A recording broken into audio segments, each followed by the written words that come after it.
Hello दोस्तों, the art talk में आपका वेलकम है। दोस्तों, आज की यह वीडियो सिर्फ पाकिस्तान की पॉलिटिक्स की कहानी नहीं है या एक ऐसी धरती की कहानी है जो कभी महाभारत के गांधार किंगडम का हिस्सा मानी जाती थी।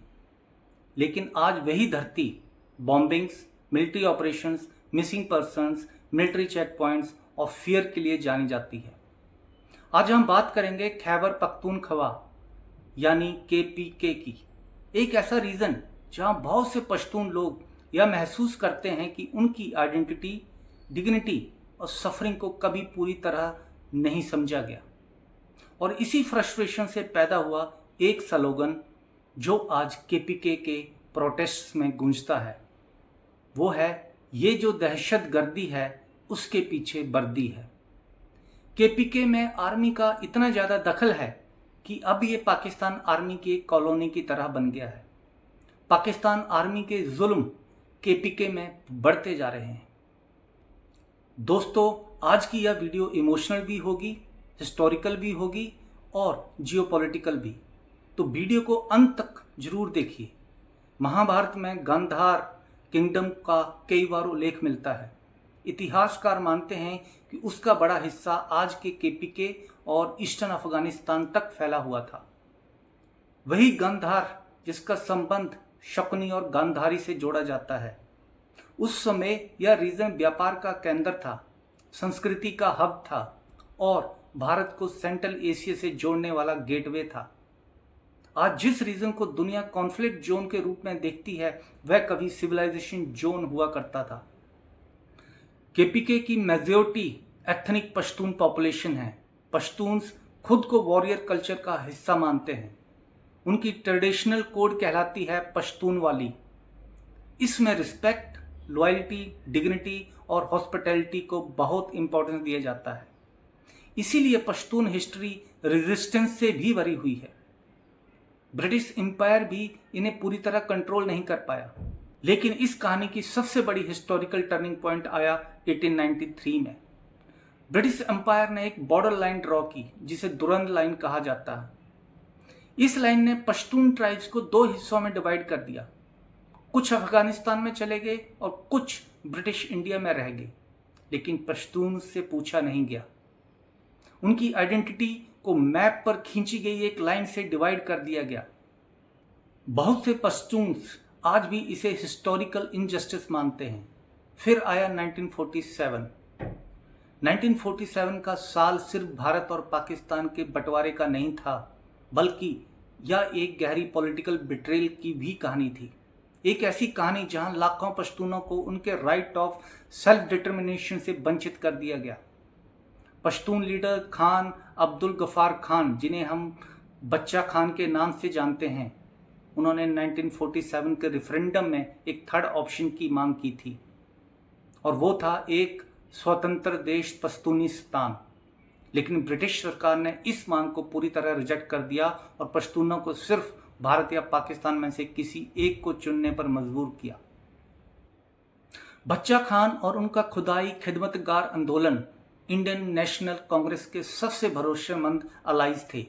लेकिन जब कांग्रेस ने पश्तूनों के भविष्य को सुरक्षित किए बिना पार्टीशन प्लान को स्वीकार कर लिया, तब बच्चा खान टूट गए।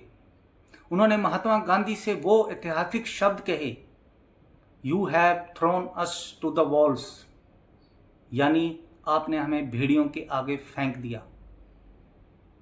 और वो भेड़िए आज तक पश्तूनों को नोच नोच कर खा रहे हैं। चूंकि आज़ादी का विकल्प गायब था, इसलिए पश्तूनों ने इस वोट का बॉयकॉट कर दिया।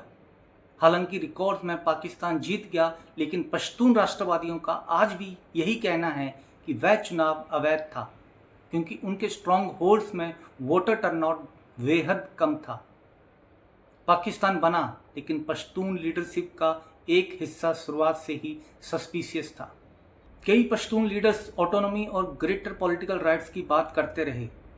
Khan Abdul Gaffar Khan Pashtun dignity, federal rights और नॉन वायलेंस की बात करते रहे। उनके बाद अब्दुल वली खान, अजमल खटक और महमूद खान अचकजई जैसे नेताओं ने भी पश्तून पॉलिटिकल राइट्स की आवाज़ उठाई। लेकिन केपीके की सबसे बड़ी ट्रेजेडी तब शुरू हुई जब यह रीजन ग्लोबल जियोपॉलिटिक्स का बैटलफील्ड बन गया। 1979 सोवियत यूनियन अफगानिस्तान में घुसा और अचानक केपीके पूरी दुनिया की रणनीति का सेंटर बन गया।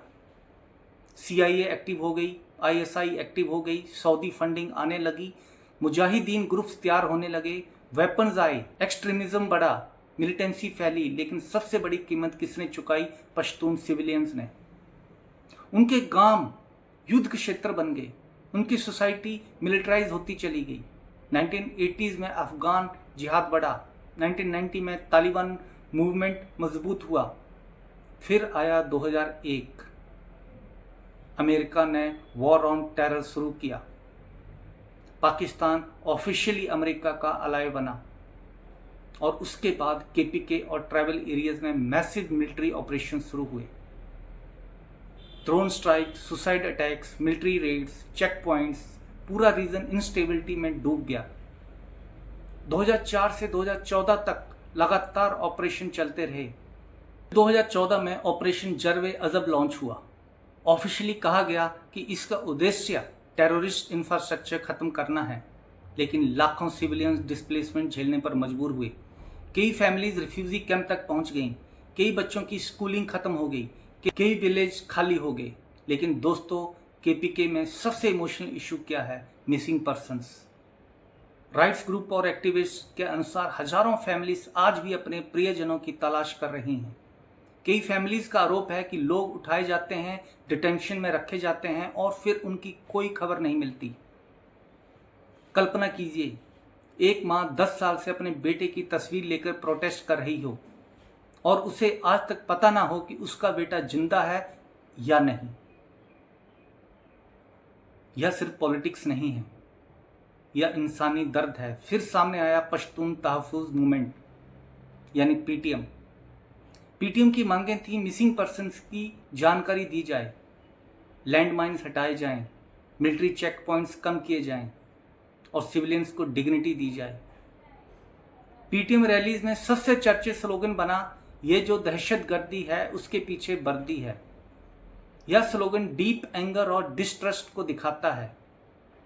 कई पश्तून एक्टिविस्ट आरोप लगाते हैं कि डिकेड्स की सिक्योरिटी पॉलिसीज ने केपीके को लगातार कॉन्फ्लिक्ट जोन बनाए रखा। उनका कहना है कि मिलिटेंट्स आते जाते रहे, ऑपरेशन चलते रहे, लेकिन सफरिंग हमेशा सिविलियंस ने झेली। कई Pashtun national groups Pakistani military presence को ऑक्यूपेशन लाइक सिस्टम भी बताते हैं। उनका आरोप है कि केपीके को इक्वल प्रोविंस की तरह नहीं बल्कि परमानेंट सिक्योरिटी जोन की तरह ट्रीट किया जाता है। उनका कहना है कि जब किसी रीजन में हर जगह मिलिट्री चेक पॉइंट हों, जब सिविलियंस फियर में जी रहे हों, जब विरोध असहमति को सस्पिशियस माना जाए, तो लोगों के अंदर एलिनेशन बढ़ने लगता है। हालांकि पाकिस्तान स्टेट इन आरोपों को रिजेक्ट करता है और कहता है कि मिलिट्री प्रेजेंस टेररिज्म से लड़ने के लिए ज़रूरी है, लेकिन ग्राउंड पर डिस्ट्रस्ट लगातार बढ़ता गया। अब आते हैं एक और कंट्रोवर्शियल इशू पर। क्यों कई पश्तून एक्टिविस्ट पंजाबी इस्टेब्लिशमेंट शब्द इस्तेमाल करते हैं? देखिए, पाकिस्तान आर्मी की top leadership historically Punjab dominated रही है, इसलिए परसेप्शन बना कि पावर रावलपिंडी में कॉन्सेंट्रेटेड है, लेकिन सफरिंग फ्रंटियर रीजन झेलते हैं। पश्तून सोल्जर्स बॉर्डर पर लड़ते हैं, पश्तून सिविलियंस ऑपरेशन झेलते हैं, लेकिन पॉलिसी डिसीजन दूर बैठे एलीट लेते हैं। इसी परसेप्शन में सेकंड क्लास सिटीजन वाला सेंटिमेंट पैदा हुआ। फिर आता है इकोनॉमिक फ्रस्ट्रेशन। केपीके रिसोर्सेज से भरा हुआ है, गैस है, मिनरल्स हैं, हाइड्रो पावर पोटेंशियल है, ट्रेड रूट्स हैं, लेकिन लोकल लोग पूछते हैं अगर हमारी ज़मीन इतनी रिच है तो हमारे लोग गरीब क्यों हैं? जब रिसोर्सेज बाहर जाएं लेकिन डेवलपमेंट कम दिखाई दे तो रिसेंटमेंट बढ़ता है। आज केपीके के भीतर हर कोई सेपरेशन की बात कर रहा है। बहुत लोग चाहते हैं justice, accountability, constitutional right, dignity और पीस, लेकिन लगातार मिलिट्री ऑपरेशन, डिसअपेरेंसेस, डिस्प्लेसमेंट, फियर और डिस्ट्रस्ट ने सब कारणों ने फ्रीडम सेंटिमेंट को मजबूत किया है। दोस्तों, सोचिए महाभारत का गांधार, जहां कभी सिविलाइजेशन फलती फूलती थी, आज क्यों हेडलाइंस में आता है? बॉम्बिंग के लिए, फियर के लिए, डिसअपेरेंसेस के लिए और प्रोटेस्ट्स के लिए। एक पूरी generation military check points, raids, drones और एक्सप्लोजन देखते हुए बड़ी हुई। कई फैमिलीज के लिए आर्मी अब प्रोटेक्शन का सिंबल नहीं बल्कि फियर और अनआंसर्ड क्वेश्चंस का सिंबल बन चुका है। और जब किसी पॉपुलेशन को लगे कि उनकी आवाज नहीं सुनी जा रही, उनकी सफरिंग इग्नोर्ड है और उनकी डिग्निटी कम होती जा रही है, तो एंगर बढ़ने लगता है। आज केपीके में यही एंगर दिखाई दे रहा है। दोस्तों, आप क्या सोचते हैं? क्या केपीके के लोगों की फ्रीडम की मांग जायज है? क्या डायलॉग और अकाउंटेबिलिटी से ट्रस्ट वापस लाया जा सकता है? कमेंट करके अपनी राय जरूर बताएं। वीडियो पसंद आए तो लाइक करें, शेयर करें और चैनल सब्सक्राइब करना मत भूलिए। Thank you very much. जय हिंद।